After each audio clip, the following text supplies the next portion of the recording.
Hello, everybody, and welcome back to the best podcast in the world, rated 5 stars on Spotify. Yes, indeed, we are talking about the Duck and Run podcast. I am back. I'm with one of them. Yep, and I'm also with the other. Yeah, we should probably work out who's who, or maybe we should keep it going. Who knows? We're too deep. We are in way too deep now, so I feel like we should just keep it going. So this week is going to be a little bit different.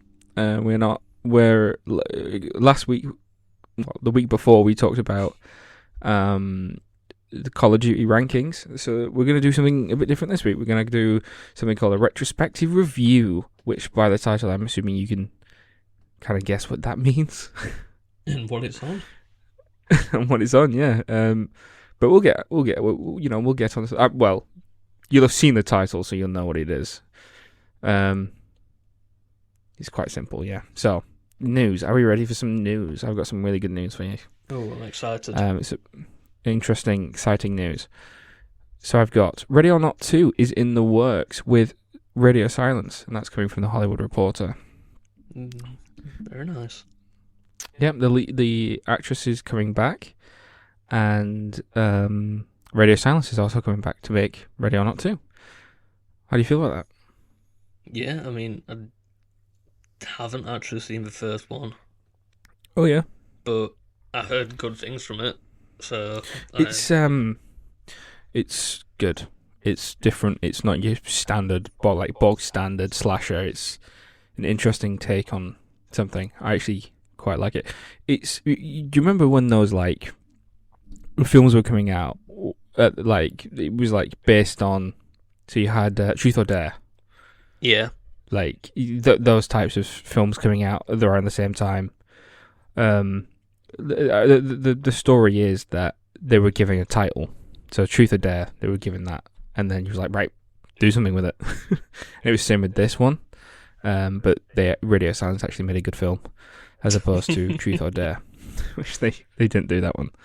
Well, that's all. Yeah, I'm excited to see this. It's funny because I heard somebody say the working title for Ready or Not 2 was Here I Come, which I actually kind of hope that's the title, the actual title of the film. That'd be quite funny. Yeah, it'd work quite well, actually. Yep, I like that. I've got a sequel to The Wild Robot is in the works, and that's from Deadline. Do you know what The Wild Robot is? I haven't a clue. The Wild Robot is a film that is literally only just come out, and it's an animated film. It reminds me a lot of the Iron Giant, but I'm sure it's not. No. I don't know that much about it.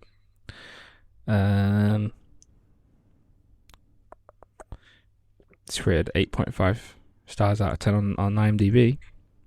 Well, it must be worthy of a sequel if they're making another. Yeah, definitely. Pedro Pascal is in it. Oh. And Mark Hamill. Fair enough. Kathryn Hahn. Lupita Nyong'o. I butchered that saying, by the way. Do apologise. Yeah. Well, directed by Chris Sanders. Cool. Yeah. Sequel to that one is in the works. Ooh. I've got another one. I've got some more interesting news here. Now, are you aware of a popular show? Very popular, and to be honest, I think it is quintessentially the best show anyone has ever seen in their entire lives. Have you heard of A Big Bang Theory? I have heard of it. Have you ever watched it? On TikTok.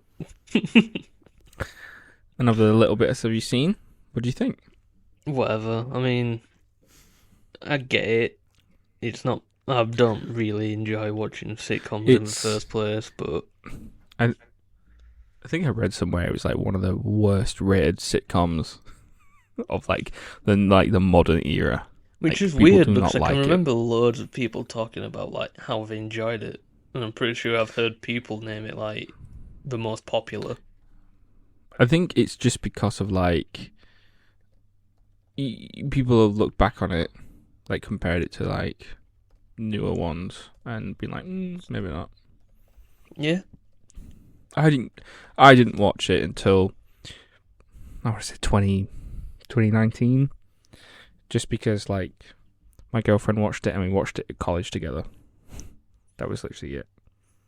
Yeah. I mean, it's rated 81% on Rotten Tomatoes, 8.1 on IMDb, 4.6 out of 5 on Amazon. So it's not it's not badly rated. It's just it went on for 12 seasons. So yeah. I mean, but I'd badly rate it if something went on for 12 seasons. But yeah, that is getting a spin-off. Yeah. Another spin-off technically after Young Sheldon. Yeah. I also think maybe Young Sheldon has something to blame because I think Young Sheldon. I could be wrong. Maybe that's not rated as highly. I haven't seen any of it. It might not be, fairness. But to be honest, I do actually. When I was getting bombarded by clips of it on TikTok, I didn't actually mind it. It didn't seem too bad. It didn't seem more. It was less of a sitcom and more of like actual story. Yeah. It felt like one of those modern sitcoms where they got rid of the laugh tracks and this is rated 7.7 on IMDb. So I mean, a that little already bit, has little a bit spin-off less. as well, Young Sheldon. Yeah, that's Georgie and Mandy's first marriage or something. Yeah. Is that what it's called? Yeah, there it is. 17th of October. Coming soon. We're not going to do a video on it. But yeah, another spin-off. So to be fair, a Big Bang Theory's come out and spawned 3 different shows. So fair enough. I can't complain. Can't complain with it. Yeah. I've got some more news. Right. This is going into some gaming news. Oh. Actually, it's about Steam adding warnings about not owning any games, but only owning licenses after a new law was brought in the US. Because it's obvious, it was not common knowledge that when you bought a game on Steam, you didn't actually own it. Like, if you buy a digital game, you don't own it. You just own the license to play it.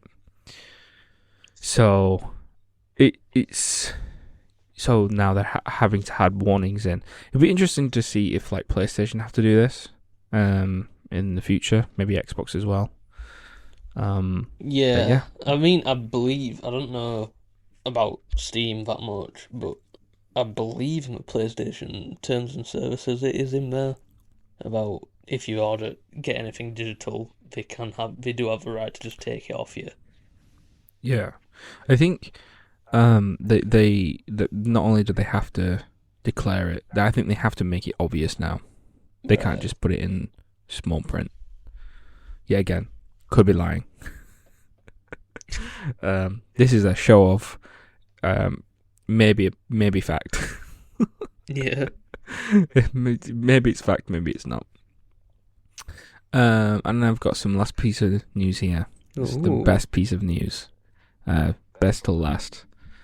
Kathryn Hahn has joined Instagram. Wow. I am actually so happy you've said that. That was on one of these news sites that like post about like genuine news.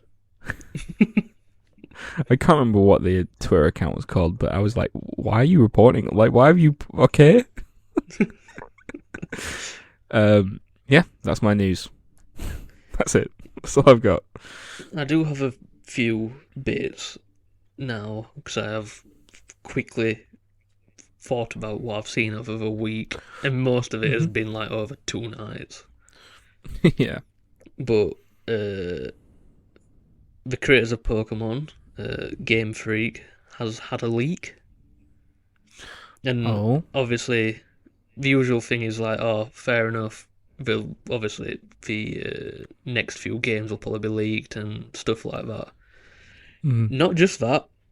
Everything what they've not talked about Pokemon has been leaked in the sense of the whole the whole story of like how the world came to be has always been like speculation and theories. That's been fully Oh yeah. leaked. Like Oh from the start of like the universe of Pokemon and stuff has been completely leaked, which is crazy. Because everyone were like, "Oh, it's oh just yeah. going to be a couple of games." Now the whole lore, what they've not talked Yeah yeah. about, is leaked. Oh god. So that's crazy. I mean, I don't agree with leaks and like gaming leaks and stuff because it usually hurts companies quite a lot. But it's just Hmm. something to talk about, I guess. I Yeah. think Invincible's had a leak as well. But the Yeah. only information I'm going to talk about that is that season 3 doesn't have a mid-season break this time, which is pretty good. Woohoo! Yeah, that's good. Proud of that. Well, not proud of it, but happy about Because it. I mean, the season 2 mid-season break completely ruined the flow of it. Yeah, it ruined the pacing a lot, and yeah. I haven't even seen season 2 yet. I was waiting for it to fully come out, and then I just forgot about it. Yeah, I mean, it's all out now. And the last piece of news. Are you excited? Are you ready? Oh, here we go. This is it. This is what I've been waiting a whole week for. Go on. LeBron James has tweeted Call of Duty asking if his son can have a skin on the game. What is with you and finding these weird Call of Duty news articles? That only happened, I believe, last night. And I remember looking on Twitter and going, you know what? That's getting in the podcast. That's going in. That's going in. Just what? Like, I'm surprised. I mean, I've seen Call of Duty news things tweeted, and that's fair enough because that's like their thing. But who cares? Who cares? Like, whatever. Yeah. Cool. No. It needs to, everyone needs to know. Everyone needs to know, in my opinion. So maybe in the next Call of Duty, you might get LeBron James's son in Call of Duty. Ooh. Everyone excited. How old is he? Old enough. He's got to be older than 18, surely. He has to be. He has to probably be older than like 21. Let me have a look. You have a look. He's 20. Oh, okay. That's fair. But he's only That's fine. just turned 20. No, that's still fine. Yeah, fair enough. That's still fine. I do think it's that one more because I don't know if he has multiple children. I don't care. I really just don't care. You don't care. You don't care enough. You don't care enough. Yeah, Yeah. that's me done with news. No, fair enough. And our obligatory Blade update. There is none. Yeah. There is no Blade update this week. Sorry. Anyway, moving on. Yeah, again, slow week. No trailers to sort of talk about. So why don't we talk about the Smile True trailer? Yeah, retrospective trailer talk. Retrospective trailer talk. I remember when this trailer came out. I'm talking about the first one. Yeah. Like the one that's going around all the cinemas. The all the second time. one's in cinema now. Oh, is it? Yeah. Cool. But we'll talk about the first one first, obviously. Yeah, we'll talk about this one.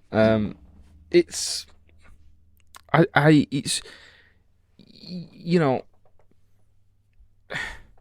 we speculated after the first one came out, where would you go with a sequel? Yeah, because it felt And- more like a ship in a bottle or something Yeah. like very, very like one and done in a way. I mean, it obviously ended quite open, but still felt like fair enough. Like I wouldn't be mad if there's not another. Yeah. Well, I mean, we'll talk about the ending later on, but we was like, how are they going to do it? And to be fair, the trailer looks like they've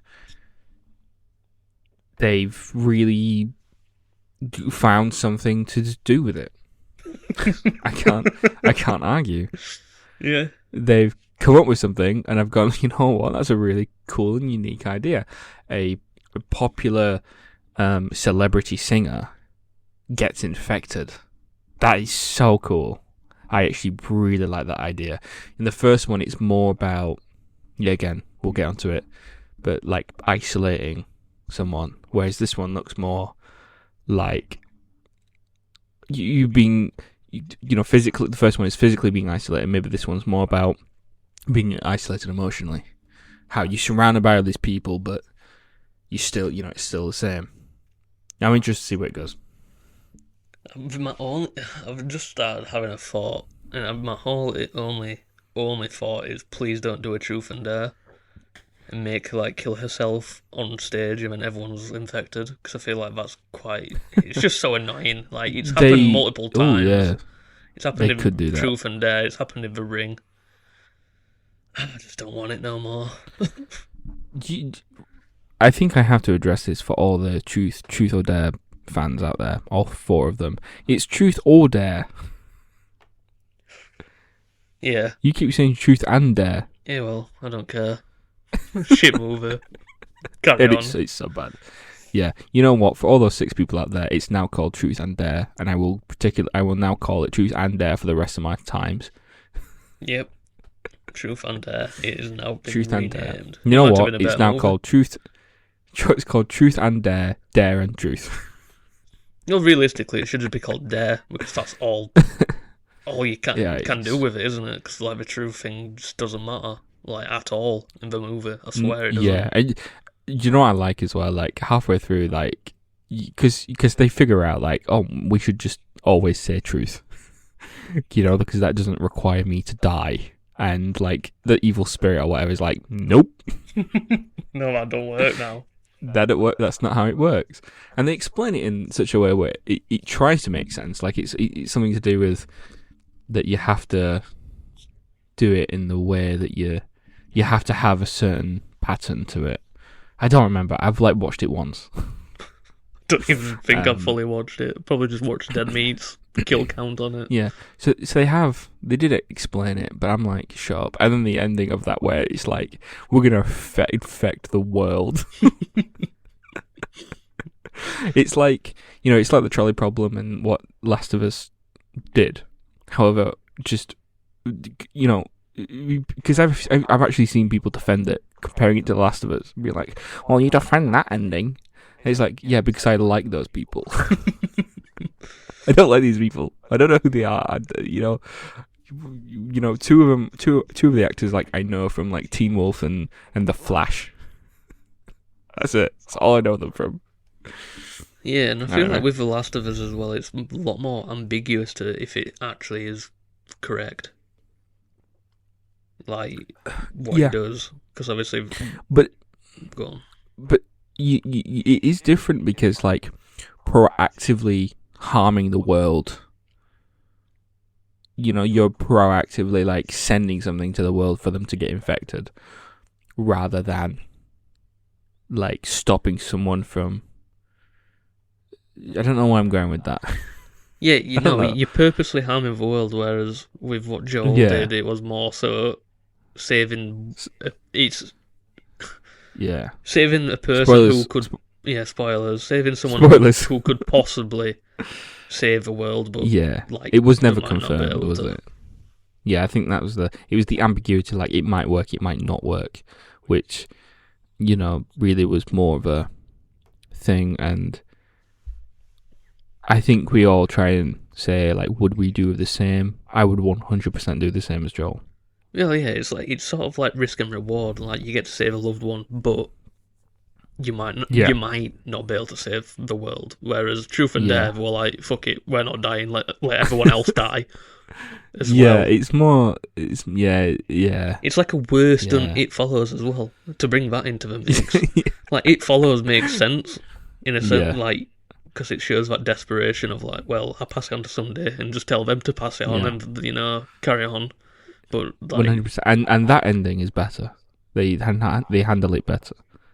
Yeah, they leave that ambiguous as well, don't they? Well, that's getting a sequel, isn't it? They Follow. You know what? I didn't even know that, but fair enough. I'm for excited for They that. Follow, and I am excited for that. I don't know when it's coming out, but I'm pretty sure it's called They Follow. They Follow. No. Yeah.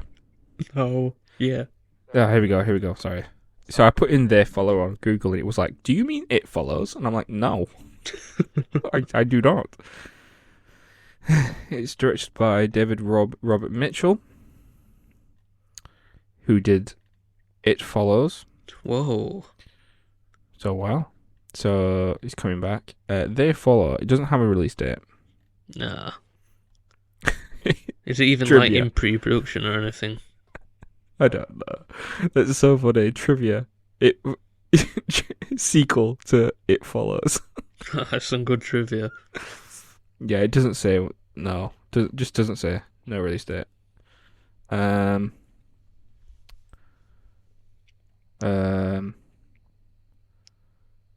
It was announced on the 30th of October 2023, but no release date was given, which is fine. Yeah. Take your time. Take your time with it.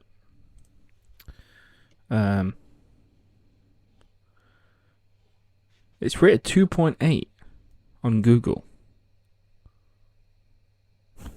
What? Right. It's rated 2.8 stars on Google out of 5. Right. What? It Follows, not They Follow, obviously. Yeah. That's strange. But it's rated 95% on Rotten Tomatoes. Oh, whatever. Whatever. Yeah. I don't even remember what we were talking about. We got really sidetracked. It started with a Smile 2 trailer, and ended up with Last of Us, and then to It Follows, which can loop us back to Smile, because it was quite... Like we always said, it was sort of like an It Follows cross with Ring, because obviously it was like the whole a week to die thing. Spoilers for a movie what came out fucking like 2 years ago, 2 years ago, whatever. Yeah, it is The Ring and It Follows, which is cool.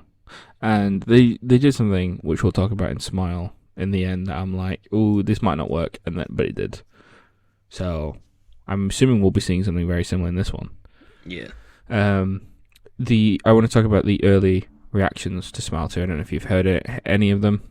I saw a Dead Meat post about it. Yeah. And some other people, you got big screen leaks. No, that is not the way it goes. What is it called now? Big something. I don't know. Big something. That's my favourite channel for reviewing. Twitter. British Sign Language. That's not right. Huh. I follow them.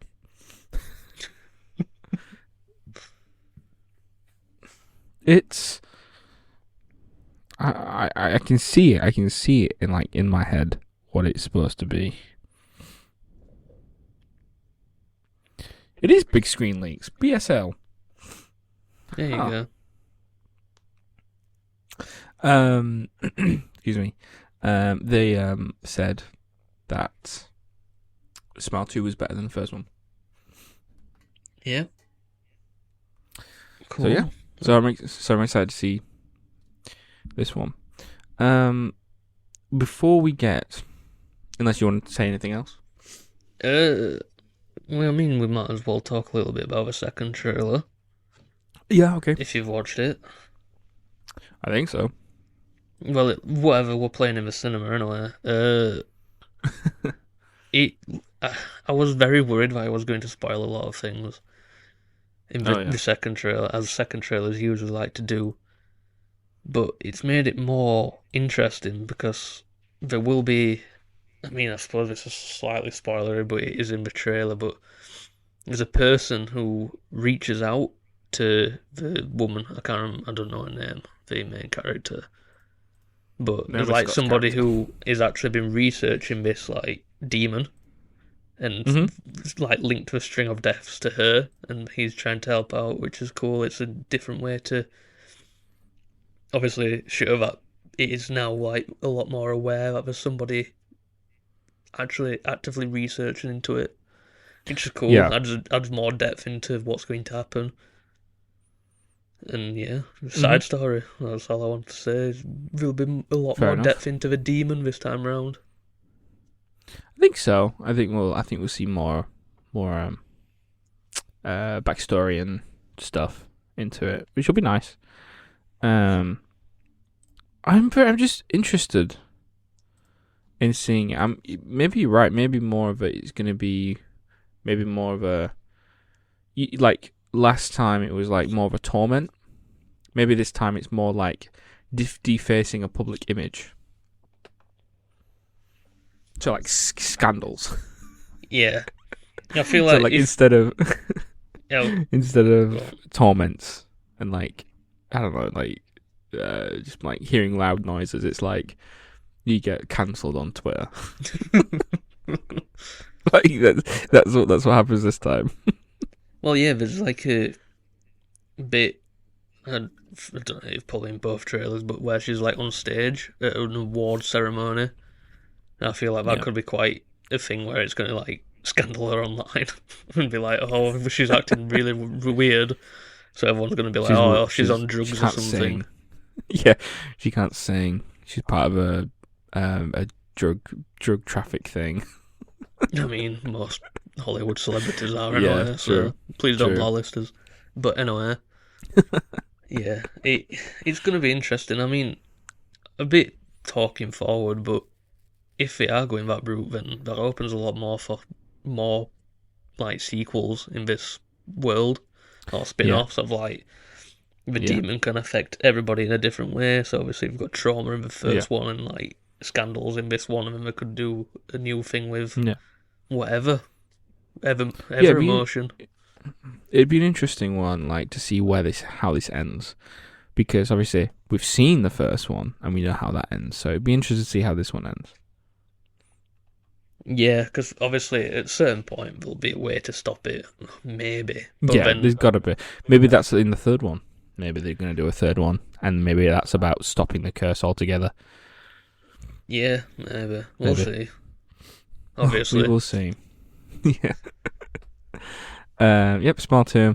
It's coming out Wednesday, I think, isn't it? For us. Can we watch it Wednesday? Smile 1-2 double bill Wednesday if you're up for it, I guess.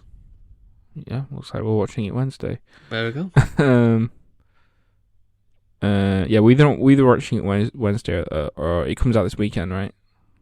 Thursday it comes out like properly, but the double bill's on Wednesday. They're doing that because that happened with Scream, didn't it? It didn't come out until the day after. Oh yeah. That's fair. Yeah, we could do that. Either way, next week's going to be a video on Smile 2. Yeah, spoilers. Ooh, yeah. So I've got something I want to talk about. Okay. Before we get on to Smile. Right. And it's something we have not talked about. Because this news came out before we started the podcast. Well, it technically didn't. The news came out after we recorded the first one, but because we took a month, we missed it. Right. And I want to actually talk about quickly the Destin Daniel Cretton news on Spider-Man 4. I know it's old. It's like a month old. But I got something on Twitter the other day about Spider-Man 4 is in good hands with Destin Daniel Cretton. And with all the news coming up about Venom and all the leaks and all the scoops about Spider-Man 4, I just want to talk about how Destin Daniel Cretton is going to do on Spider-Man 4. Because if you remember, he was originally going to be doing the Kang Dynasty before that got cancelled, and now he's working on this. Yeah. So, what did you think? Did you think Shang-Chi was good? Did you like Shang-Chi? Yeah. I mean, this is basically going to be a little retrospective, I guess, but I did enjoy it.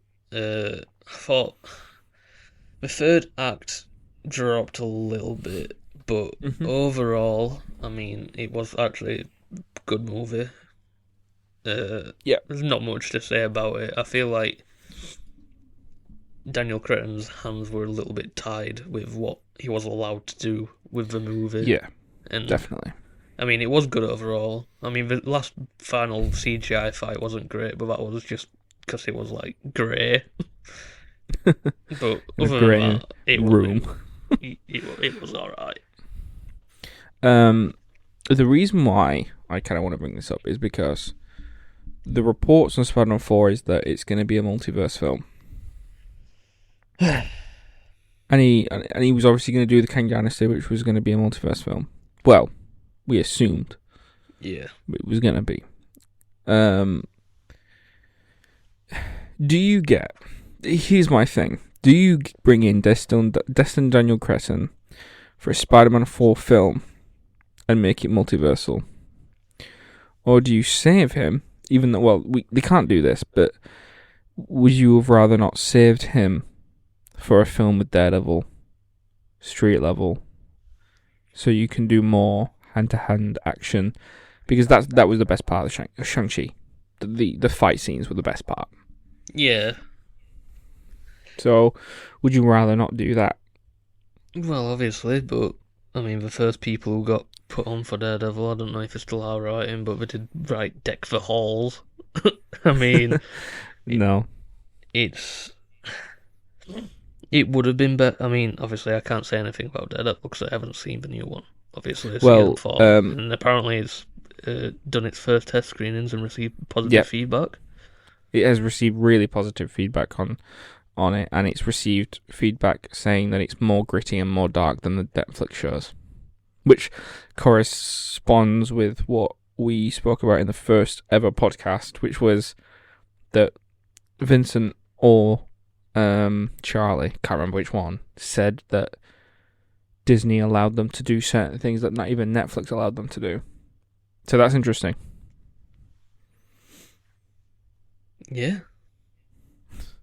It's gonna be. I mean, I do give him all the best because obviously a lot of the. I mean, Sony has the only creative control over the Spider-Man movies. Is like, yeah, you're doing this or not doing this, which is really annoying. They have certain things that they have to abide by in terms of. I read somewhere that they're not allowed to, like, they need Sony's approval for absolutely everything for Spider-Man to be in. So, they wanted Spider-Man to be in Daredevil, but they're not. But Sony was like, nope, that's not happening. So he's not allowed. Like they apparently they weren't allowed to use Spider-Man's picture in Deadpool because Sony didn't allow it. That's why it was covered. So, yeah. We just need a time where Sony just drops it. I mean, the Spider-Verse movies are really good, which is really annoying. But like, that's because they don't intervene. Yeah, but like when Marvel, I feel like they should just give Marvel, like, if you want to keep the IP, then fair enough, but just give Marvel Studios the control they can have with Spider-Man. I actually think that they have, to an extent. I think John Watts was allowed to do kind of what he wanted in a sense with the trilogy. I do. I think he was allowed to kind of make the films he wanted to. Maybe we'll talk about the Spider-Man films, or maybe all 5 of them. There's more than 5, but whatever. All 9 of them, 8 of them. But I don't know how many they are. 8. There's 8. Live action 8. And as a trilogy, they're a bit wonky in terms of. But that's not. I don't think that's John Watts' fault, because, like, if you think about it, obviously you have the first one coming out of Civil War. It's a very grounded Star Wars. Where did that come from? Grounded Spider-Man film, focused on him being in high school. The second one had the problem of coming out just after Endgame, so they had to deal with that. So, like, John Watts and his writing team had to deal with the fact that they had to do this post Iron Man death thing in a film where he just wanted him to kind of be a kid. But I think they did well with it. And then Spider-Man 3 had No Way Home had the biggest problem of they wanted, they would, Doctor Strange was going to come out, and WandaVision was going to come out, and the multiverse was going to be broken open, and so they had to write a Spider-Man film around that, and then COVID hit, and then that all got changed, and it was the first one released after WandaVision, and they had to change certain things, and WandaVision got changed, and Doctor Strange got changed, and it's changed directors, and then it was all a mess. And to be fair, having all three of them as good as they are, massive achievement. Like if you really think about like how all of it was constructed, you'd probably say no. Maybe the first one's good, but the other two, but no, they're good. The No Way Home, which had the worst production out of all three of them, is probably the best. Yeah. But I'm interested. Yeah, again, the only thing I said about about this John Watts stuff is that the action isn't great. No Way Home is the best for that, for the action sequences, but it's not great.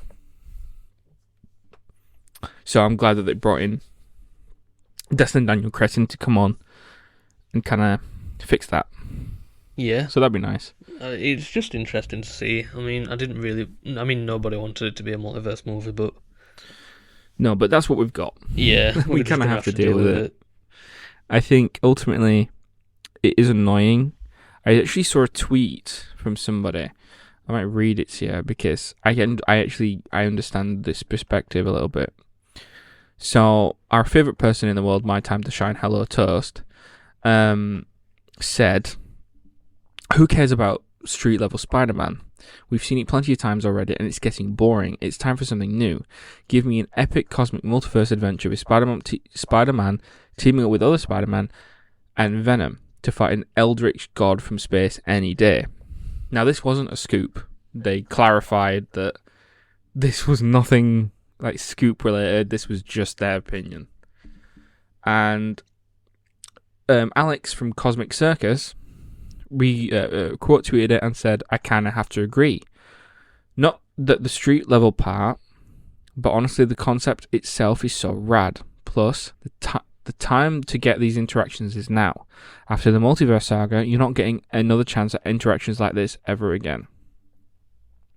I do understand this point of view, because we are in the midst of a multiverse saga, so why not do another multiverse film? I completely do understand that perspective. And if I'm honest, and I want to put a little bit of a disclaimer in, I'm going to talk about some scoops, maybe leaks, that have recently appeared. So if you do not want to know anything about anything Spider-Man related that might happen, please skip ahead. I'm going to give you one chance. Skip. Okay.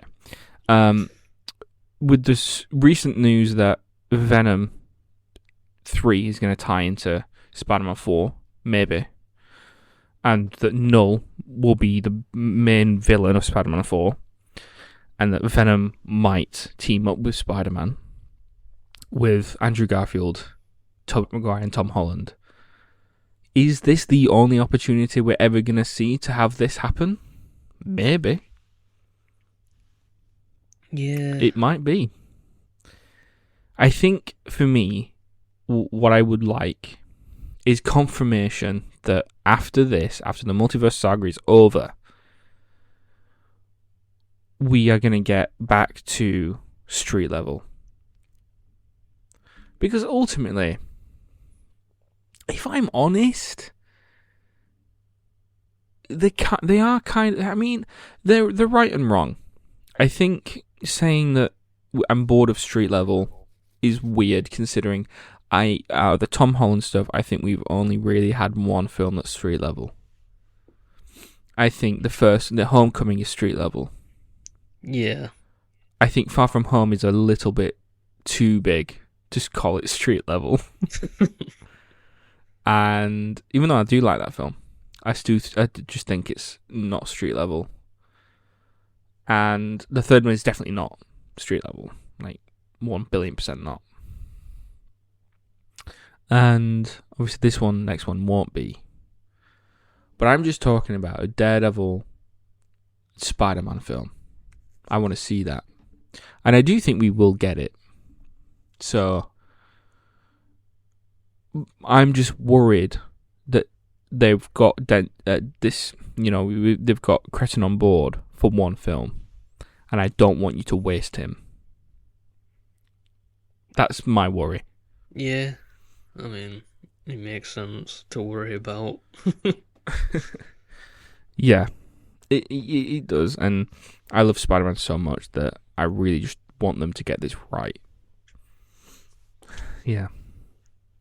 Well, that's Anyway, our really long segment into Spider-Man. The title might now be Smile Retrospective and Spider-Man. Because of how long we spoke about that. Shall we get on to... Leave the Spider-Man stuff alone now. Shall we get on to the main event? The reason why we're all here. The reason why this podcast has got Emmys and Oscars. Yeah. Shall we get on to it? Might as well. Okay. Spider-Man 5. So here we're talking about all the SMU films, SSU films, from start to finish, for the next 3 hours. Yay. Okay, so Smile. This is the retrospective review where we talk about old films. Not old films, but films that we want to talk about that maybe have already come out. that's kind of it. Yeah, I'd say like a retrospective is like anything further away than like 2 months. If we don't review it in like 2 months, it becomes a retrospective. 100%. We're just going to use the brand as much as we like. So, Smile, written and directed by Parker Finn. It was actually his directorial and writing debut. His first feature length film. Yeah, because he'd written two other things. Yeah, he did it's not a prequel, but he did the original idea for Smile as a short film. Oh, what was that called? Do you remember what's called? I can't remember what it's called. Nope. I have no clue. Okay, I'm on his IMDb. We've got The Hide Behind and Laura Hasn't Slept. Laura Hasn't Slept, I believe. Because it uses the same actress as the first one, the first Smile Demon Woman thingy. The woman who traumatizes the main character. Oh, yes, it does. It does. Caitlin Stacey. I believe she's an Australian actor. I will look it up. She's an actress. Actress? She's an Australian actress. There you go. Dead Meat comes in clutch. Dead Meat comes in clutch, thank you. And she is in Smile. The same name as well. They're called Laura. Maybe linked. I don't know. I didn't think about it too much, to be honest. I wonder if they are set in the same universe. They must be, right? Here we go. The film is based on Parker's Finn short film Laura Hasn't Slept. Caitlin Stacey reprises her role as Laura in the feature film of the short as the woman who kills herself in front of Rose. There you go. So it's the same woman. It's the same. Actually, that's pretty cool. I actually like that. Yeah. That's quite cool. That's really cool, actually. Yeah. Okay. So, do you want to tell me about the story? Because I've just randomly forgotten about what the film was. Well, it's weird, that, to be fair. That is weird, isn't it? Yeah, so basically, where do we start off now? We start off, the woman's doing overtime at a psychiatric ward thingy. I don't know. Mm-hmm. She's a psychiatrist. But yeah, she's done overtime. She's pretty tired. Pretty tired woman, obviously, doing overtime. But she gets a new patient in. She's like, oh, okay, cool. Let's sort this out and talk to her. And then, obviously, from there, the woman's, like, very, very, very distraught of, like, oh, someone's following me. It's smiling at me. my first thought is like, just smile back in it. Like, what's the issue? But it's not a good smile. And then the woman kills herself in front of the psychiatrist, which obviously will cause some trauma, but also Yeah. it isn't technically the woman who kills herself, it's the demon. Ooh. Yeah. And now the trauma of that has latched onto the main character. And then, I mean, if you want me to tell the full plot, I will. No, it's all right. It's all right. It's all right. I was just trying to see how much you were gonna say. Yeah. So, I enjoyed this quite a bit. We saw this when it came out originally, and I watched it back. I want to say 2 other times. Yeah. God, it's just good. It's very, very It's well just made. good. It's so good, and you can tell it was his first time directing like a feature. You would not be able to tell. Like, it's so cool, and it's so good. It's so well made. It's so good, nicely written, and it's so nicely shot for a guy that, you know, is only just starting out, really. His film career. So it obviously, you're right, trauma and stuff. But if you remember at the beginning, it starts out with her finding a dead mum. Yeah, dead mum. It starts out with a shot of her mum being dead and you know, her finding it. Yeah. Yeah, I mean, very, very heavy imagery and themes in this movie. Yeah. Yeah, definitely. There are very, you know, the themes. Yes, there are, you know, demon monster, but there are themes of, self harm, mental health, illness, and excuse me, and trauma, and this film plays with you as well. What is real? What is not real? Which I like as well. It really likes to play with the idea of what is real, which is nice. Yeah. But yeah, I mean, after she dies, she dies by cutting doing cutting a smile into her face. The woman who traumatizes the. Yeah, No, Laura. I think she does it. She cuts her throat. Is it a chin? I thought it were a throat. Am I getting confused with maybe another film? One that we reviewed last week. Maybe. Yep, the smile demon is Joker.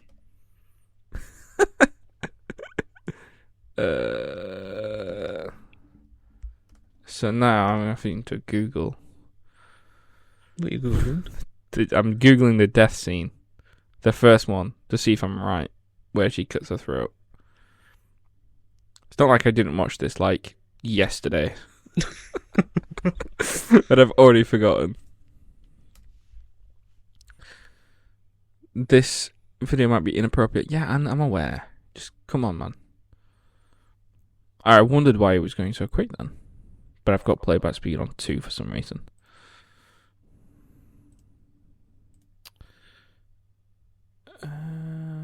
Come on, hurry up. Yeah, so it's like into her chin.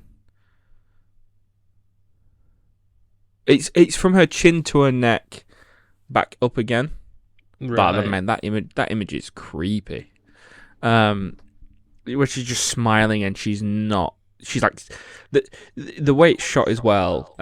It's shot from the perspective of the eyes, meaning that when you are looking at Laura, you are looking from the perspective of Rose, and vice versa. which means when she is smiling and like cutting her throat open, she is deadlocking you in the eye, which makes you feel very uncomfortable, which I appreciate. Yeah, I mean, it's quite unsettling with obviously the fact that she's just not wincing in pain or anything like as well. Mm-hmm. It's that fact of, well, she's literally cutting her like neck open. Yeah. She's like, yeah, this is fun. And I'm pretty sure it was all done practically as well. Yet again, if you want to know the ins and out of that, please go and watch Dead Meat. He knows. Yeah, he goes very much in detail. Yeah, and I think better than us. I want to say the people who did the practical effects on this movie is the same what did Alien. Wow. I want to say, because there's a shot later in the movie where like I think, well, I'm going a bit ahead of this, but where the psychiatrist has her own therapist, as you do, and she's like, yeah, that makes sense. But it's a fake therapist who like goes into a house, who was actually the demon or whatever, and like the therapist has her pinned against the wall, and she's like slobbering, and that is like basically like a very alien. Yeah, it's very alien. I don't even know how to look that up. I just put makeup department, practical effects smile. It comes up. It comes up because we're on the same. We're on the same Outlook account. So I was like, I put in practical, and it already came up with, "You've searched this before." I was like, I know I haven't. I'm pretty sure I haven't. Very hard to find. I mean, I could literally just go on the Dead Meat video and find it, because I'm pretty sure he talks about that as well. Yeah, I think that's where I got it from.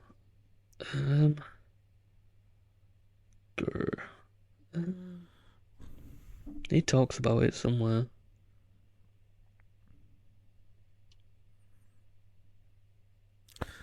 Huh. I've just got like...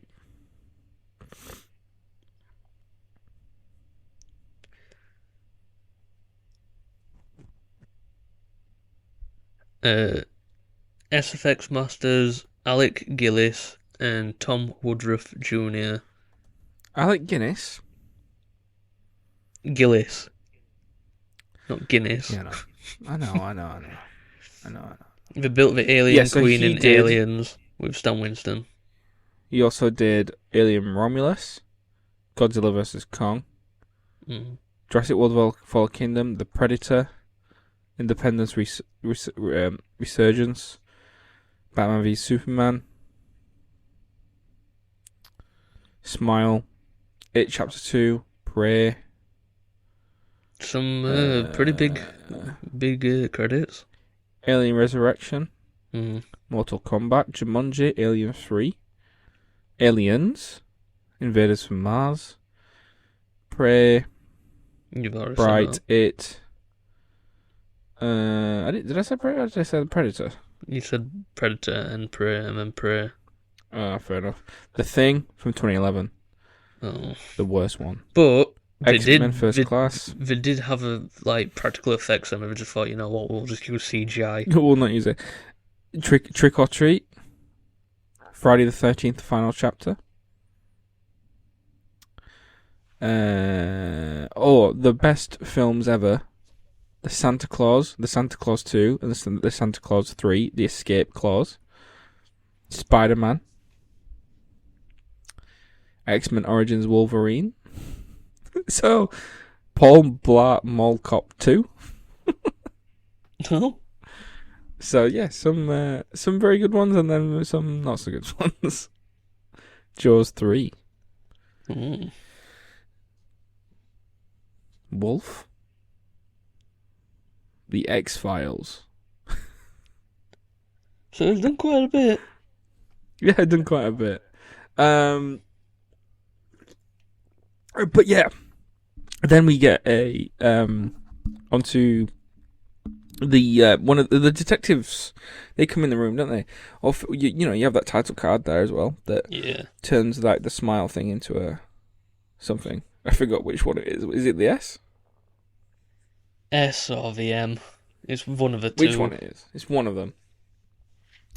And what are the chances that the smile on this next one is going to be turned into the 2? Yeah, true.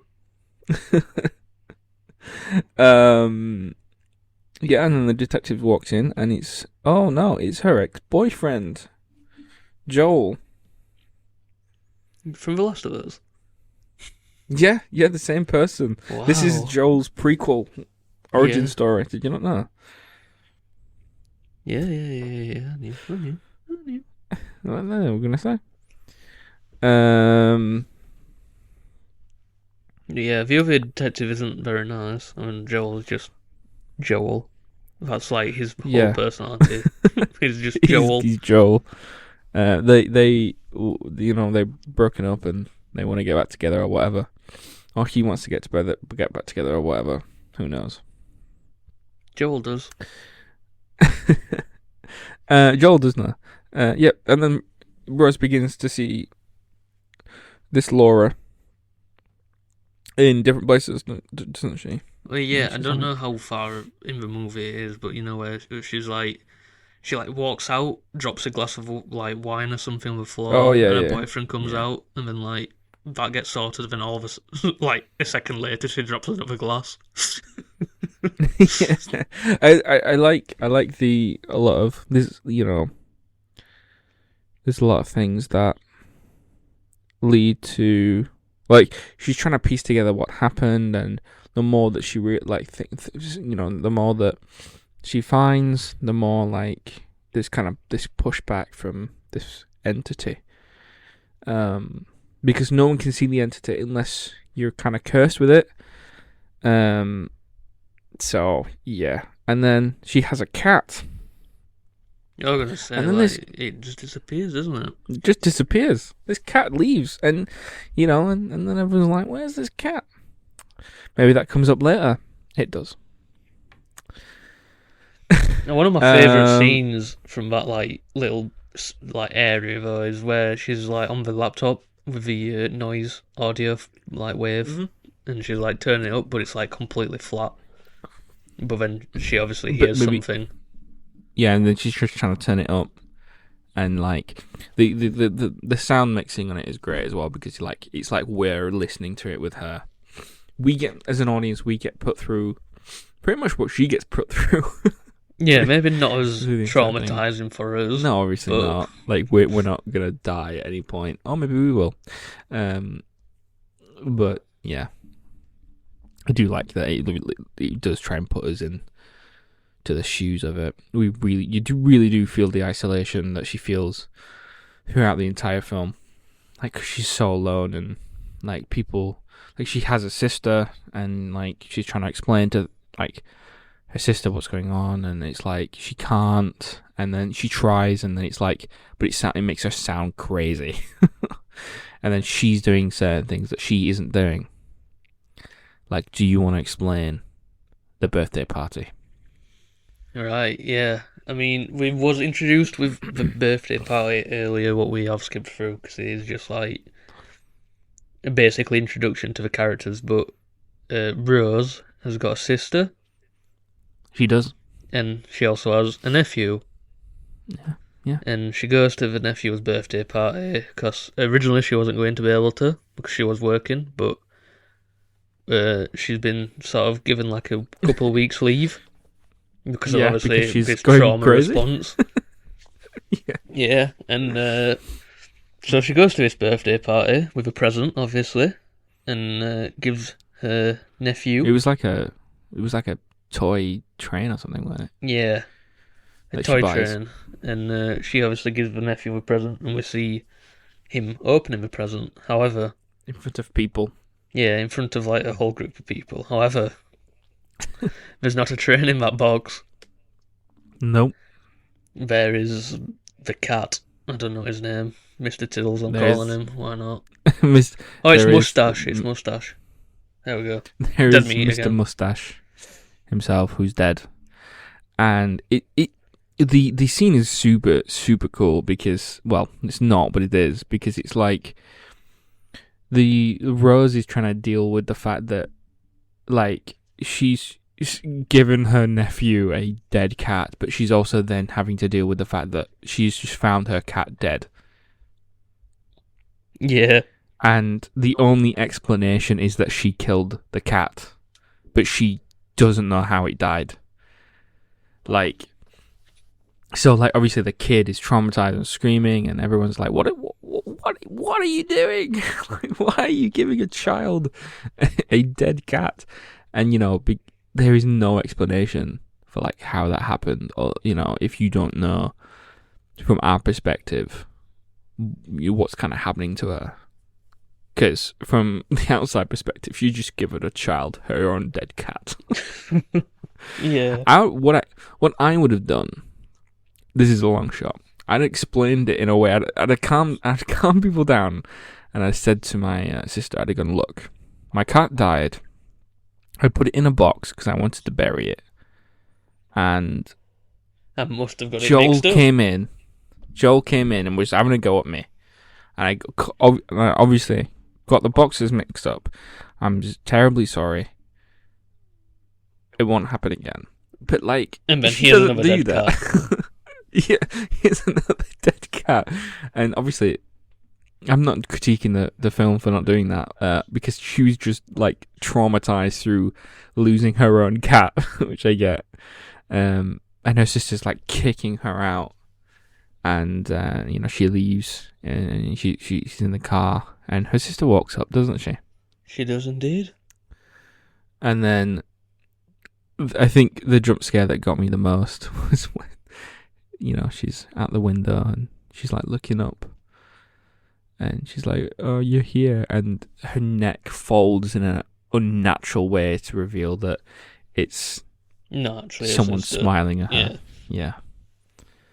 I mean, And like, it was spoiled to me in the trailer, that scene. So Yeah, I didn't. It wasn't scary to me, but which is a bit of a shame. But then she starts like screaming, and which doesn't help. The 7-year-old nephew then looks out the window and sees Rose in a car just absolutely screaming at nobody. Yet again, just proving that the ghost or this entity is just really trying to torment and go after her sanity, really. Yeah, I mean, it knows how to hit hard. It certainly hits hard. But yeah, it really the film really focuses on both Joel and Rose really trying to figure out what's kind of going on. And obviously Joel's like, I don't know whether I can like actually trust her, because she's like speaking nonsense. And like, it's so mental. And I spoke earlier about I spoke earlier that there's a point that the film really tries to find that line between, is it real, is it not real?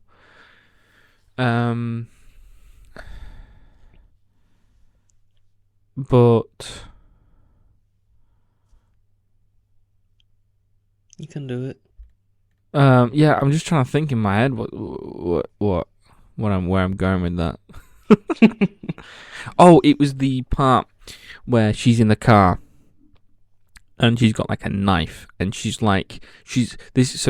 figured out after somebody she found somebody online. Yeah. So, what happens is, like, we've skipped a lot of the movie, by the way, so we might want to go back a little bit, if that's okay. I can do a quick overview. Let me go. Right, I'm on to the whole plot. Just like the car thing happens after she's gone to prison. Well, she doesn't go to prison, but she visits prison with Joel. If you remember that bit. Oh, okay, yeah. And before that, she meets the wife. I'm jumping ahead. The dead professor. I'm jumping ahead. Yeah. Okay. Where do you want to go? Do you want to start with the dead professor? Yeah. Go on. Yeah. So we found we find out that she like tries to convince Joel to help, right? Is that it? And then because goes through they go to either his or I think it's his, and like he's like looking up old case files of what like is linked to the last death, like the college student, graduate, whatever she was. Yeah. And So they tried to go back, and they find, if I remember, somebody who who was the wife? So it's like the wife of the dead professor. They go to his. Oh, and do they follow it back from there? I can't remember, but I know right? he goes to. Obviously, she goes herself as like an undercover reporter. What she's advertised herself as, and then she shows all of this, what all this research is done with the demon and all the paintings and stuff. And then the wife says, like, he always said that there's only 1 week to live and there's nothing much to do with this, like, we can't do anything else. And then, obviously, Rose goes, oh, how am I supposed to survive then? And then she's like, you're not an undercover reporter, get the fuck out of here. Like, what you doing? I don't want to be near this anymore. Yeah. Which is fair. And then I think the research from that, the one person who survived it, which is when where they go to the prison, and he's like, oh yeah, I survived it because I killed my neighbour, or whatever. And then she's like, oh, by the way, the person who she's talking to is Turk from Daredevil. Yeah. But she like talking to him about, oh, how did you survive? And he was like, oh, I killed my neighbour. And then she's like, I can't do that. And then he's like, get me away from her. Like, she's really not good at this, like, undercover reporting. No. But yeah, we find out that the way to get rid of it is to kill somebody else. And have somebody witness it. And have somebody witness that. That's how you get it off you. And now we can talk about the hospital knife thing. Yeah, sorry. Well, no, I'm just going back. So then, I don't know. Who's Madeline? I'm reading somebody. Is Madeline her therapist? Oh God, we've not even done any of the therapist stuff. No, this is after. We are not very good at retrospectives. That's what we found out. We watch the movie and then completely forget about what the movie is. Why am I just typing? I'm just typing in Madeline in Google now. So it says Madeline visits Rose back at home. Rose realizes the president is impersonating Madeline. Yes, okay. I remember where we are. Is this the bit what I was on about earlier? Yes. So Madeline visits Rose at home because throughout the entire film she's like trying to get her to speak about it because her mum dealt with mental health problems and like her sister accused her and be like, right, you killed your cat and you've got the same mental health issues as our mother, so get sorted basically. And Madeline visits her in the home and she has like this really heart to heart with her. And then all of a sudden she gets a phone call from Madeline and is like, yo, I can't make it, or I'm on my way, or traffic. And then she looks up and the therapist is smiling at her. And that's when like the demon voice comes out. If you remember that? Yep. I remember and that. Then she drives to the hospital. We got there. You got there in the end. And then, so Rose gets out of the car. And she had a patient, if you remember, in the first bit that we didn't talk about. And so she runs up to the patient and stabs him. Yeah. In front of the other detective, not Joel. I don't think it was the detective, it was... Or the boss. It was the boss. The boss. In front of the boss, who's like, what are you doing? And she stabs him, and then stabs him again. Stabs and stabs and stabs and stabs. And then she looks up, and the other doctor, the doctor who's there, her boss, then rips off his own face. And then she wakes up. was all a dream. Yeah, she wakes up in a car. Yep. So she never went in, and then the real doctor comes out and finds her in a car with her knife that she brought. So she drives off. She skirts. She tries to run away. Not run away. She doesn't get out of the car and run. Yeah, she drives off. She drives away. He calls the police. Drives away. And then that's a bit weird, that, isn't it? It's a bit weird. And then she calls Joel, or Joel rings her, whatever. And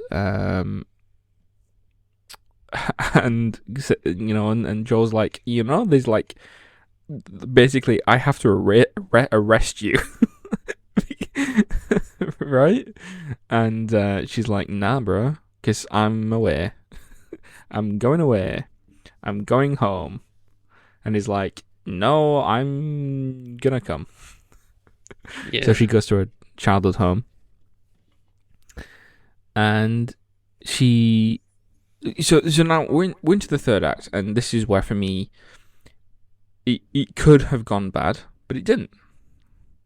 So her mother comes out of the bedroom, her bedroom that she died in, and is a vision or whatever. And she's trying to torment Rose at this point, being like, "You allowed me to die or whatever. Yeah, you found me. You found me when I was overdosing. I asked for help, and you ran away." Which is revealed to us. Yeah, that's to be true, but the and it is mother true. Was actually still alive, but obviously, as an 8-year-old, you're not going to understand what's happening. And if you are scared, you're not just going to instantly call the police.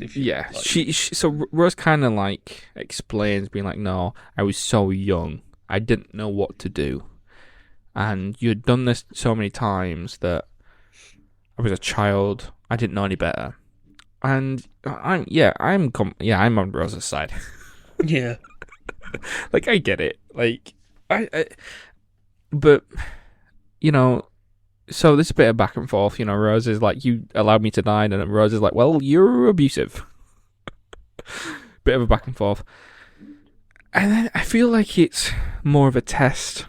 So, Rose overcomes, this thing of her mother. She's like, "You know what? I'm done. You don't scare me anymore." And then she's like, "Well, watch this then." And she morphs into this creature. Oh yeah, Rose obviously tall. starts backing out of the door, and then her mother comes through, and she just instantly grows really, really, really tall, and horrible. So this is the entity that only the infected people can see when they're about to die. So, what does she do? Well, she does the best thing she can do, and she just sets the thing on fire. Which seems to work. And it works. Right? She leaves. She escapes. And I was like, oh, all right, okay. So she leaves and goes to see Joel. Yeah, at his apartment. And, apologizes to him and is like, "Oh, bro. Oh, cool, bro. Yeah. It's all fine. You won." Yeah. And then she's like, and peace. And she looks over at Joel and he smiles. Dun, dun, dun. And then she's like, "Oh no." And then it cuts to her running out of the apartment door, and it then smash cuts in, not smash cuts, it, what's the term? I'm thinking of a term. Match cuts. It match cuts into her outside of her childhood home. And at that point, Joel arrives. Last of Us Joel, here to save the day. Oh, he's gonna save. Is he gonna save the day, or is he gonna save the world? And so then Rose sees Joel and is like, "Oh no," and then runs back into the house. And the creature in what I think is the weirdest scene like opens her mouth to an eerily like big level and just climbs inside her. Yeah. Which obviously is how this creature like takes over. All the while Joel is like trying to smash the door open. Which I remember at the time when we saw it, you was like, "What are you doing? Yeah, Don't do that. Just turn away. Like, Go away now." You know what this? You've literally researched all of this now. You can think, oh, she's gone now. There's no coming back from this. You probably can smell petrol because she does obviously burn herself after this.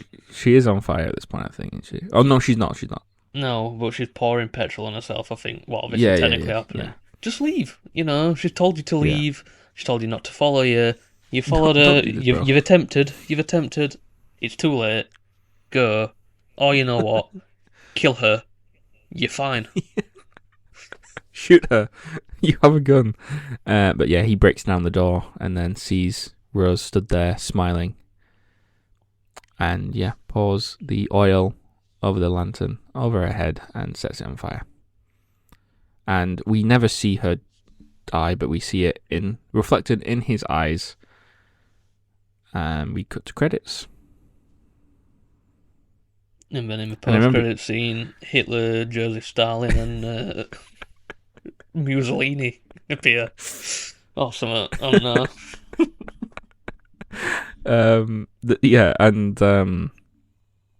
I think you said as well. I said, "Why didn't you just shut his eyes?" Honestly, just close your eyes, bro. Yeah, it'd still be a traumatic moment, but just close your eyes. Just close your eyes. Or turn away. Or just close the door. Quickly shoot her. You're shooting there. My issue to every problem, end of the day, you're in America. We watch ghost videos a lot, and just bring an AK-47. Like, what are you doing? You know how bad these demons are. Demons weren't made to fend off AK-47s. They were made to like fend off swords and like whatever. Swords and shields. Swords and shields, not spears. Not burning hot lead. Like, come on now. Yeah, but it survived a like fire. Oh, fires existed for years. I mean, demons. Come on, yes. Demons are going to survive fire. Yeah, years. I can't date when fire were created, but it's been years. It's been quite a few years, to be fair. Yeah, I mean, the time frame is years. Yeah. Look, this is good. I do enjoy this. It's not the best horror film I've ever seen in my entire life. It's not certainly like Oscar winning, but it's not bad, and it is like nowhere near the worst. So it's definitely up there with. I think it's some of the best. Very good start to a franchise, or like just something like. Yeah. I feel like when Smile came out, I was very much not happy with a lot of modern horror. Yeah. I didn't watch a lot. I can't remember if Nope came out before Smile, which was really annoying, but I think it came out after. But like, other than like the Jordan Peele stuff, and I mean, came out. I want to say the first Halloween, not the first ever reboot, but you know, the later one. Like, yeah, there wasn't much. I mean, they did Friday the 13th and Nightmare on Elm Street reboots, and they weren't great. But this kind of revitalized my feel for horror.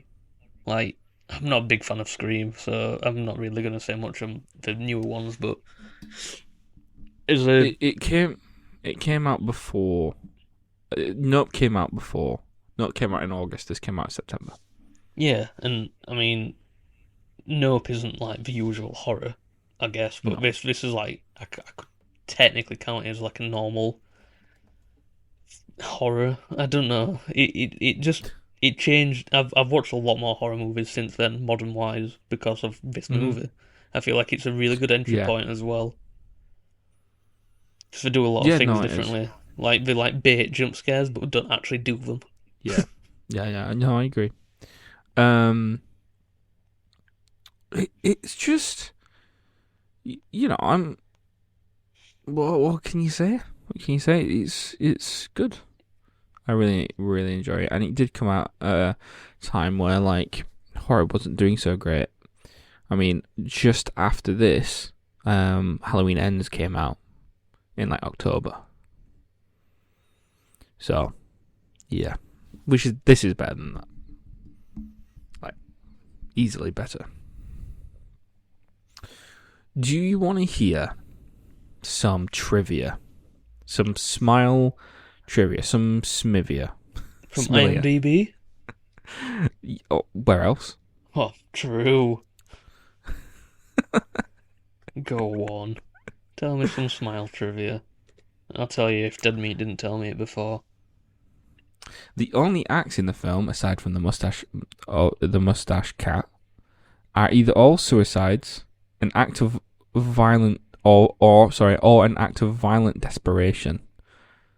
This is actually accurate to the behaviour of mentally unstable people, as victims of mental illness are much more likely to hurt themselves rather than other people and have a higher risk of suicide. Okay. That trivia isn't that. Wow, okay. Thought it was going to be like a fun trivia or like a behind the scenes. Nah, it's just, mentally unstable killers or whatever. The cursed Smile people wear bright pastel colours, while Rose wears dark, contrasting colours, showing the difference between happy and sad. There's a good trivia here. The title screen doesn't appear until 13 minutes into the film. Damn. Got another one. Every time that Rose answers a phone, something terrible happens. Yeah, I mean, don't answer phones, is what I say. Apparently when Rose gets coffee at work, following a patient's suicide, her mug has a smiley face. Oh. Apparently, I've got a specific timestamp, so anybody watching the movie right now this second while watching the podcast, I don't know why you're doing that, but at 1 hour, 30 minutes and 24 seconds, Rose's crescent earring is facing an unhappy face frown. There you go. So wow. Everybody, go to 1 hour, 30 minutes and 24 seconds right now, and you'll find... And hopefully be able to debunk it or bunk it or whatever you say. Let us know. So do you want to hear some box office? Go on. I've got some stuff here. So this had a budget of $17 million. And it opened to a weekend. The domestic opening was $22.6 million, which isn't great. Cause you know what? No, I take that back. It's actually quite good. I don't know why I said that. Obviously, Joker 2 came out last week, and that did 37, I think, million. Yeah. But that was R-rated. I think this is also R-rated, but in England and the UK, this was 18, whereas Joker is 15. So that'll obviously be an impact. It overall, worldwide, made $217.4 million, which beat out Bad Teacher and Ted 2.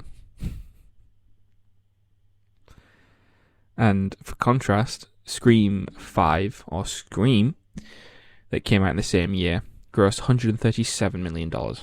So, nearly $100 million more than that. So this did really well. Yeah, well enough to have a sequel. Well, yeah. On probably a bigger budget. Yeah, I mean, obviously I don't know what the budget is for a new film, but I mean, it makes sense. That's how all sequels go, isn't it? Bigger budget. And then hopefully not fuck it up and have an even bigger budget for the next one. I'm trying to find budget for this one. It'll probably not tell me. No, it's not telling me. I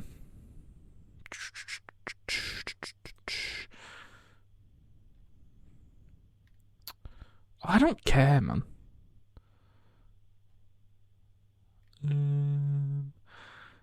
Smile's on a budget of 17 million. Yeah, I know. I want to know the budget for this one. No one's telling me. I don't like that. Why is no one telling me the budget, man? Oh, financial information.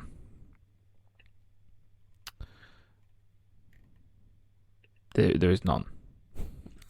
You know what? First Hollywood film to be made with zero budget. Fair enough. You know what? Fair play to him. I don't know how Naomi Scott has pulled it off. But, signed on. Fair enough. Fair enough. I just want to know the budget, man. Reddit? I don't want to go on Reddit. Do you think Smile 2 is...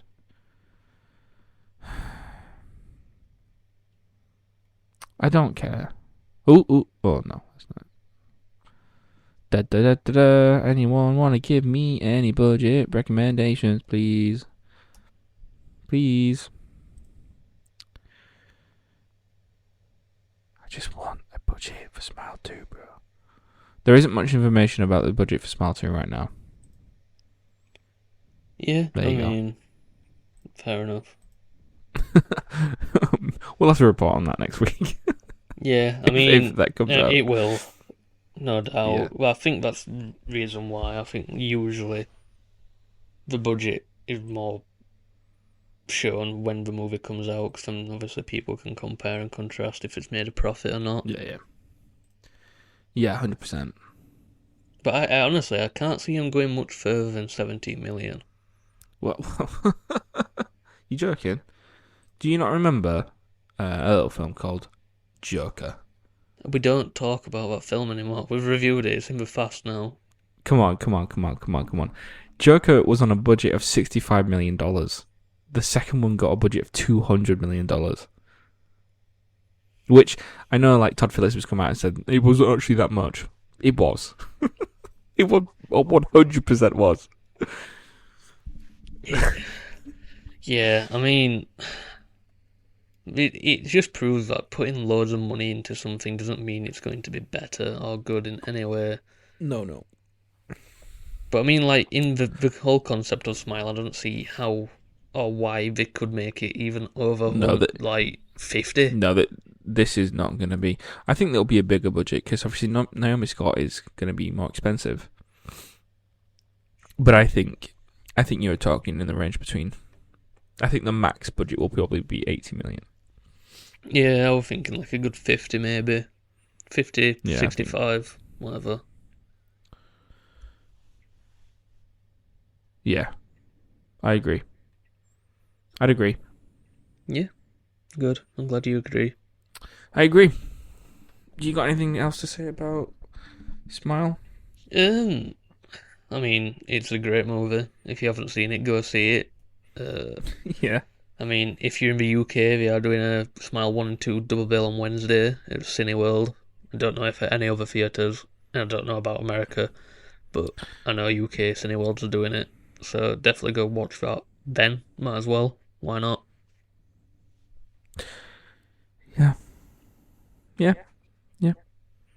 We're doing a one sentence review. Go on. You can start it. You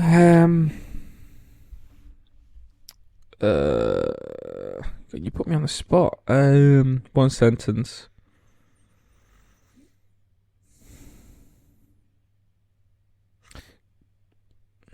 Good original horror. There you go. I feel like one sentence review could definitely be changed in the future. I feel like all those one sentence reviews have just been like, "Yep, good." It's good. Maybe we should come up with a rating system. Yeah, I feel like a rating system out of 5 is like the most accurate you can do for a rating system. Boring though, isn't it?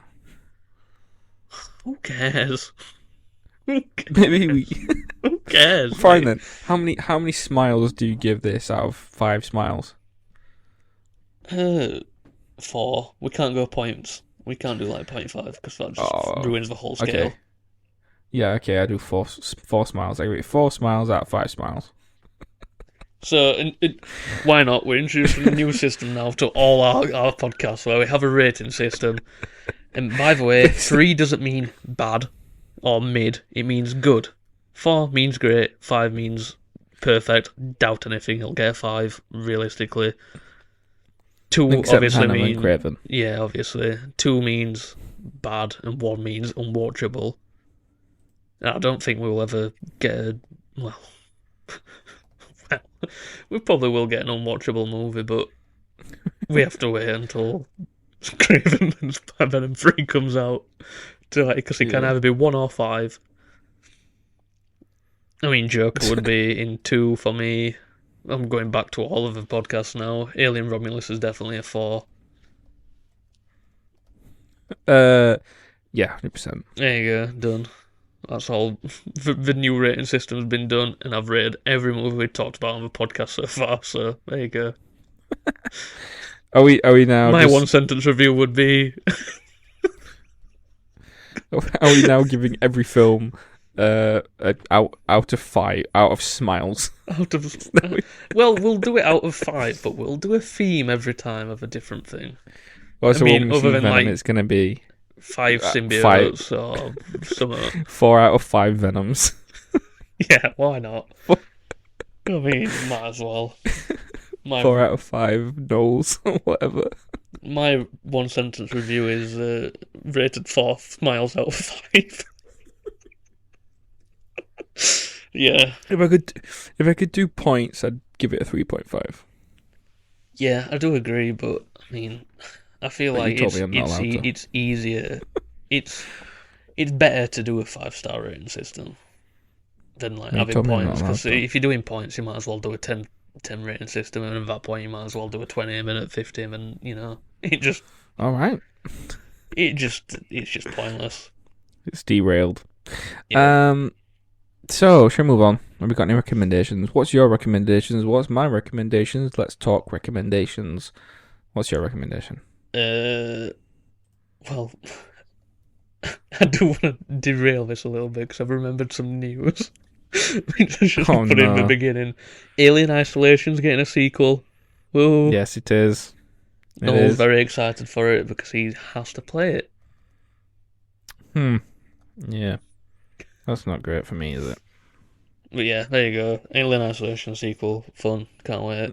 Anyway, recommendations. Let's get back to it. Yeah, so my recommendations have to be... I've got 2 this week. 3. Agatha episode 5 or whatever. That's 1. That's always going to be in my recommendations until it's ended. Obviously, it won't be in my recommendations if one of the episodes is absolute dog shit, but I can't see how they're going to do that now. Yeah. You have to really drop a ball. Silent Hill 2. That's out now. Pretty good. Go to YouTube and watch the playthrough. That's all I can say. Definitely not a plug of anything. And, I mean, it's kind of a hard recommendation for me, but I have literally just come and seen Terrifier 3. I mean, it's not my type of horror movie, but... It's very gory. Yeah, I mean, I don't mind gore, but it, did get to a point where I was like, is there any need? Yeah. I mean, are you going to watch it? No. So, spoilers for Terrifier 3. And it's also a trigger warning, because it's quite disturbing. Oh, God. But there's a scene in the movie where, the clown is, obviously killing someone.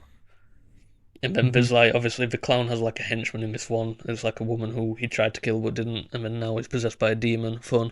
Anyway, Jesus. In middle of this, she has, a shard of glass in her hand, and she just starts shoving it into herself, let's just say, in a place where glass shards should not be shoved. While he's, stabbing this dude to death. And she's just enjoying herself with a glass shard. Not very good. Very disturbing. I did turn to my friend at that point and go, why? There was no need for it. I didn't want to see it. It happened. And I was just like, right then. But, if you're into that stuff, watch Terrifier 3. I don't know that much about Terrifier, but, is it just a... film or film series that exists just to say, look how gory we can be.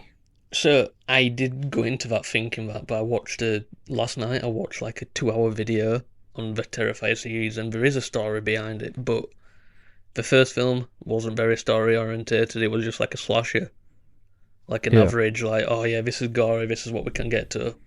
And the second and third film have got actual like characters you can like, and bridges on as a story, which is it. I mean, the story is pretty cookie cutter story, but there is angels versus demons involved, COD zombie storylines type of stuff. But yeah, I mean, it's there. I mean, there's going to be a fourth one, and hopefully the end. I mean, it's an indie movie, and I mean, respect to the guy for making it, but it's just not my movie, really. I saw that the director said that this Terrifier 3 was their empire. It had a cliffhanger ending or something. Yeah, it was sort of a cliffhanger, yeah. I mean, another spoiler, but it sort of ends with like the main character who was in Terrifier 2 is in 3, and she's got this magical sword what can actually like kill the demon. And she kills the henchman, who also needed to get killed by the magical sword, because she was trying to possess the main character. And then the main character's like niece falls into like a portal to hell, but she's like holding on to the wall or roof or floor or whatever she were holding on to. She falls into the pits of hell. The pit of hell closes up, as it does. And then she's just like sat there like, damn, I'm going to get you someday. And then she looks up and the clown's gone. And then that's sort of where it ends. The clown does end up getting a bus home. That is a scene, by the way. The clown just gets on a bus and goes home. I'm not joking. That actually happens.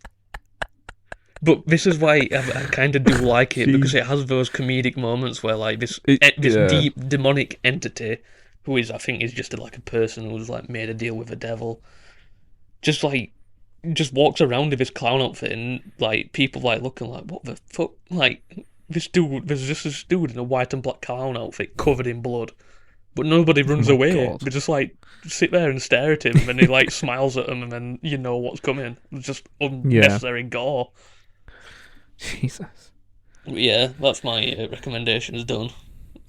Fair enough. So I do. I have recently rewatched or watched again The Batman, and it's good. So watch that. I have that recommendation. I'm also working my way through the Scream series again, so I also recommend that, I suppose. Yeah, well, if you're watching the Scream series, you need to watch the MTV Scream series at least. Surely. I'm good. I really liked the first season of that, to be honest. And Yeah? then, like, I think it changed the whole casting characters that are like, what's happening? No, thank you, goodbye. No, this is not good. There Right. you go. Yeah, that's recommendations done. Now it's That's recommendations. Now Q&A. we've got questions and answers. Have we got any questions and answers? Probably. I have got 0. Well, I've got some. So I've got here. What's your favourite horror franchise? I mean, Killer Clowns from Outer Space. I mean, it's not a franchise, but It's got a game and a spoke movie. about that like every week. Yeah, I know. I need to find a way to shoehorn it in every time. But on Unreal, I actually really like the Friday the 13th franchise, even though like you can say it dropped off to like 4. I really still like how stupid like the later movies are. Jason Goes to Space. What? Why is he in the future? Who knows? But it's just great because it's just stupid. There you go. That's mine. Friday the 13th. Done. What's yours? Mine is actually Halloween. Really? It is, yeah. Damn, I didn't know that. Even though I like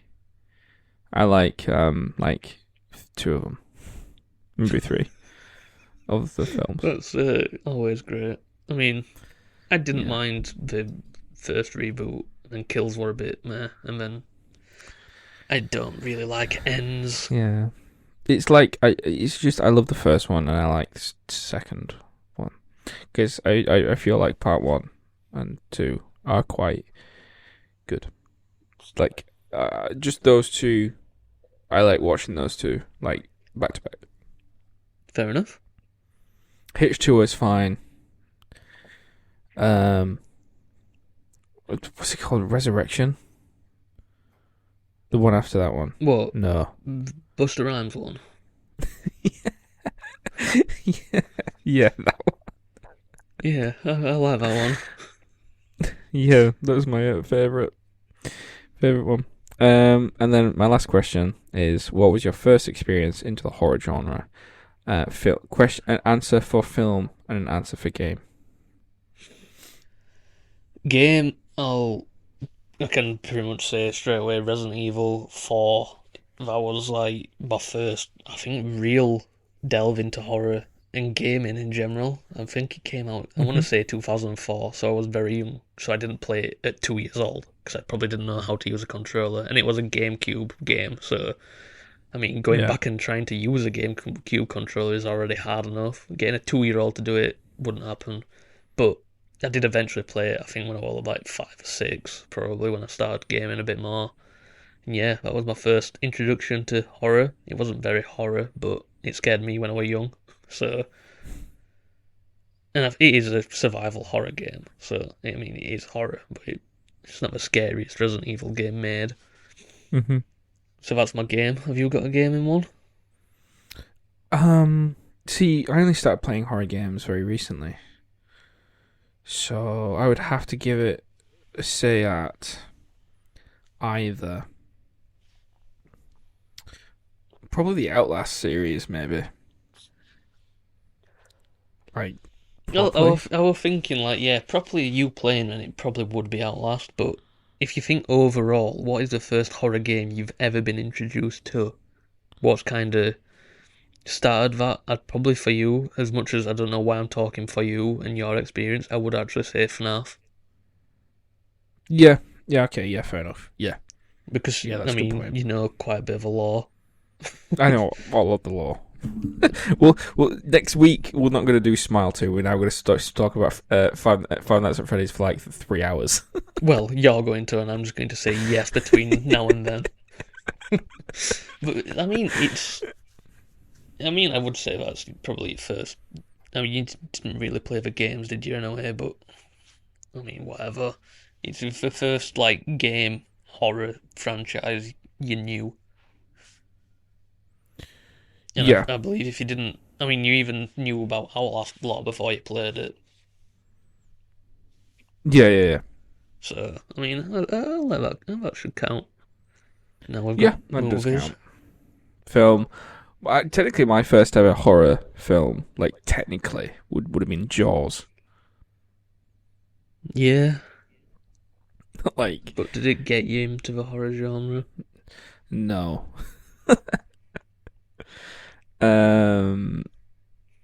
My first experience was probably Halloween, but it's not like my favorite film.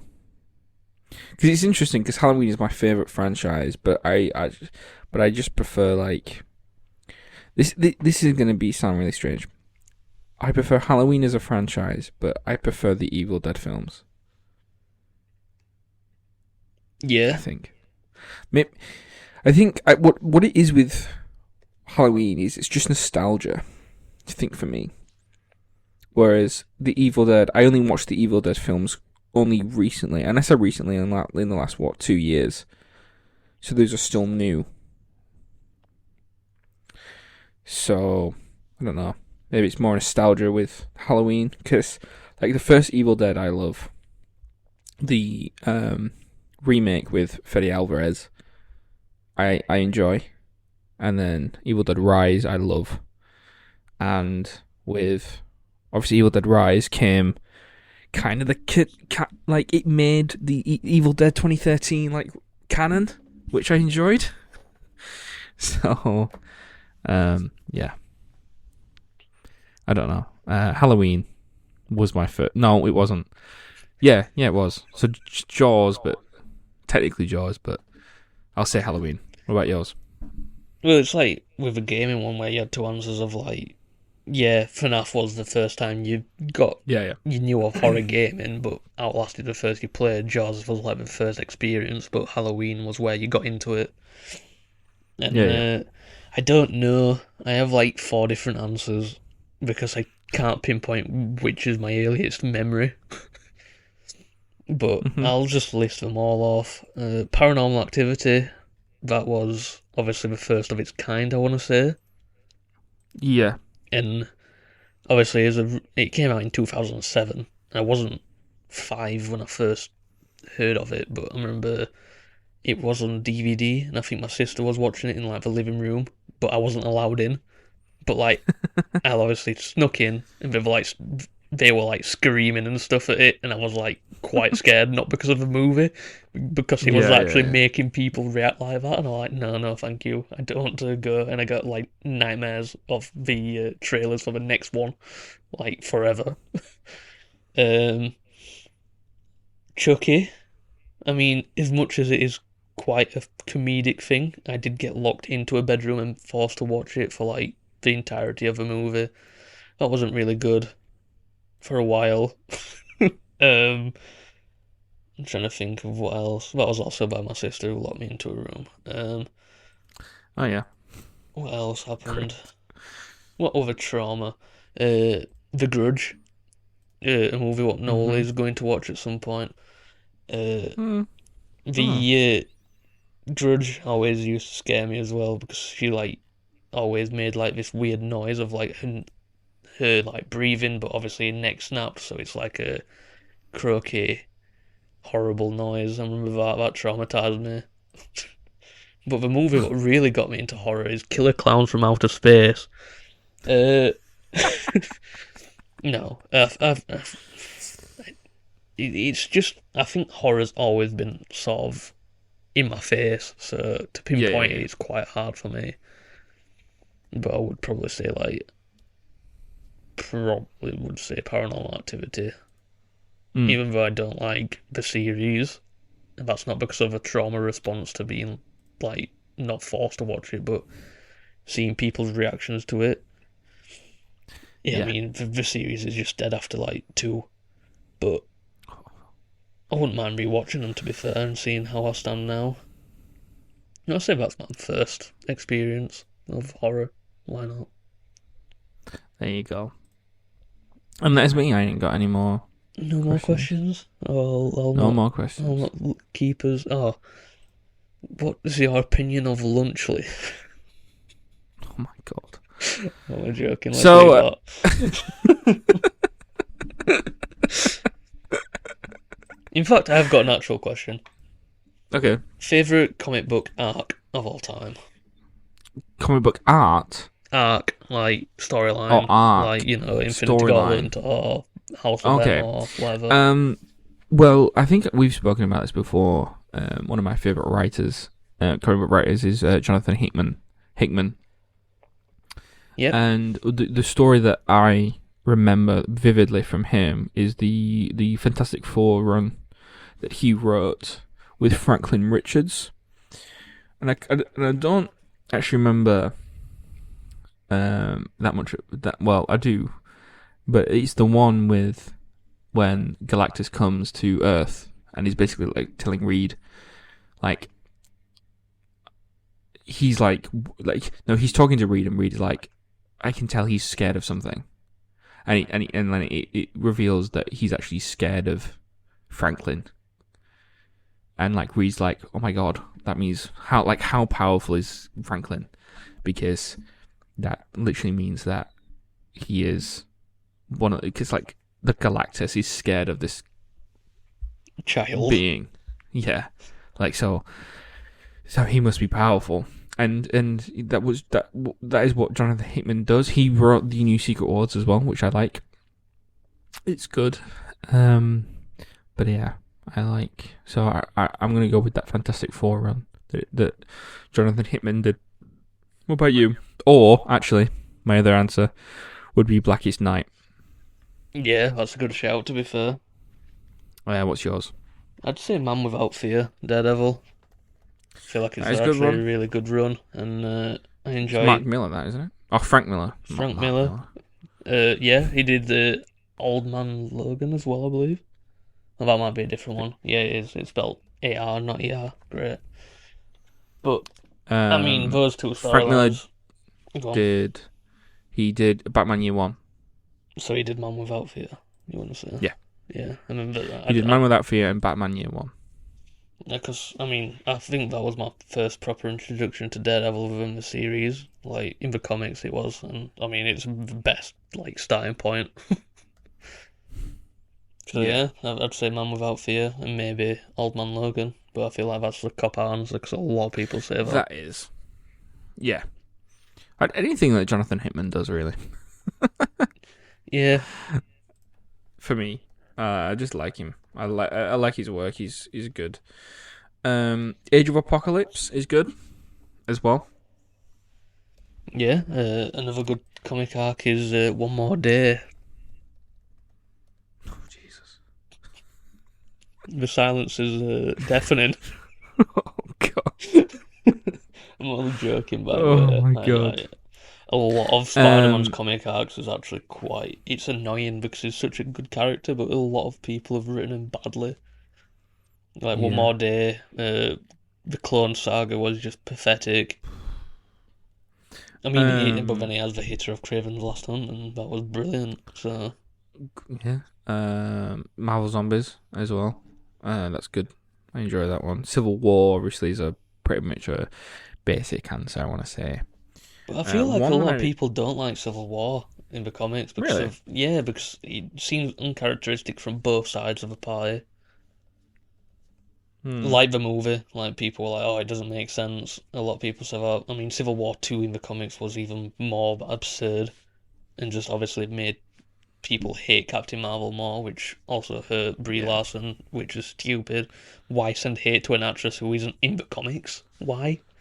She doesn't control Captain Marvel everywhere, so grow up. No, it's all Brie Larson's fault. I also enjoyed. I read this. This is one of my first comics I ever read. Was Age of Ultron. Age of Ultron in 2013. That was written by Brian Michael Bendis. Yeah, he does some good stuff. Nothing like the film. It's But this involves time yeah. travel and stuff. So I really wanted the film to be like it, but I wasn't quite understanding where the MCU Do you know was at that Age point. of Ultron reminds me of like Endgame. Yeah. I mean, Ultron won, and like all the heroes are dead. You've got like She-Hulk, Luke Cage. I don't know what else. Ant-Man, or is it Ant-Man or is it the Wasp? I think Spider-Man's there. I don't know. I don't really remember. Yeah, I mean, it looked pretty good. They tried to do it in What If, didn't they? A more accurate Age of Ultron, but Yeah. I mean, only Hawkeye and Black Widow survived, which was quite funny because there were really two people without superpowers. Yeah. Also, House of M. Yeah, good shout. Yeah. Secret Invasion. Yeah, it was better than how we've seen it portrayed in live action, I guess. Yeah.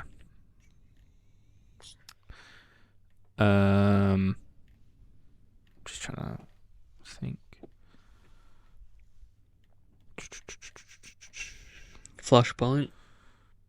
Yeah, Flashpoint. You know what? Flashpoint is pretty decent. It's just, it's just.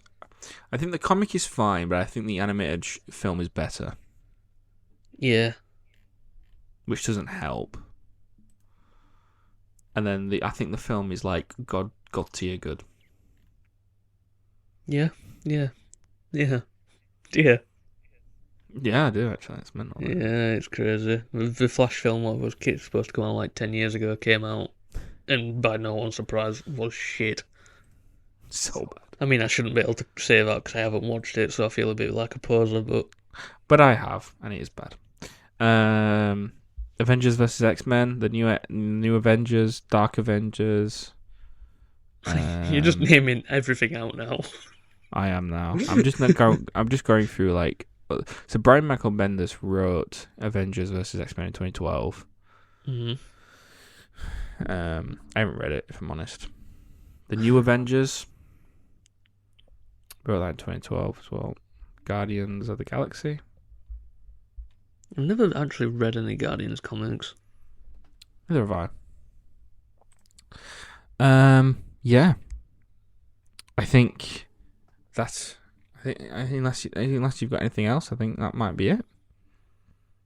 Yeah, I feel like it's a good place to call it. Okay. Well, thank you for listening. As always, please carry on listening. It's great that you do that. Yeah. Follow us on all of our socials, all of Twitter and YouTube and stuff. We're starting to post we're starting to actually post things on YouTube. So yeah, the podcasts are now on YouTube as well. Yeah, they are podcasting now on YouTube. We've got some videos on YouTube. George is running through a playthrough of Silent Hill 2. Yep. So he's enjoying that. He's got parts of that coming up for the next 8 years. Yeah, I make 1 3-hour stream and I can make 500 videos out of it. So there you go. We just played Pacify, and that's out on YouTube, and that took me 18 hours to edit. So from wake to sleep, it was all he did. Is I did about one video. Mad. Yeah, mad. And and now on Mondays, so this comes out on Monday, and tonight, about later on, we will be streaming live. So come along and watch us do that. Usually it's just me making a fool of myself and George laughing at me because I'm an idiot or I'm scared of something. Yeah, and obviously if you can't tune into the stream, it will be made into a video more than likely. Yeah. So now, we're trying to upload more and more. So we should be having a podcast every week, a video go out every week, and then hopefully we have a Let's Play out as well. Whether that be one of us or both of us, just keep an eye out.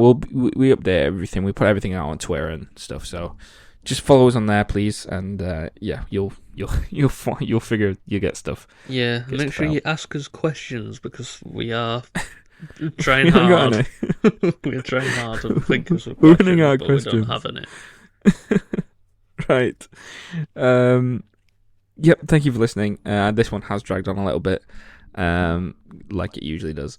But thank you for listening and follow us on everything, please. And we'll see you next week. Yeah, see you next week for Smile 2.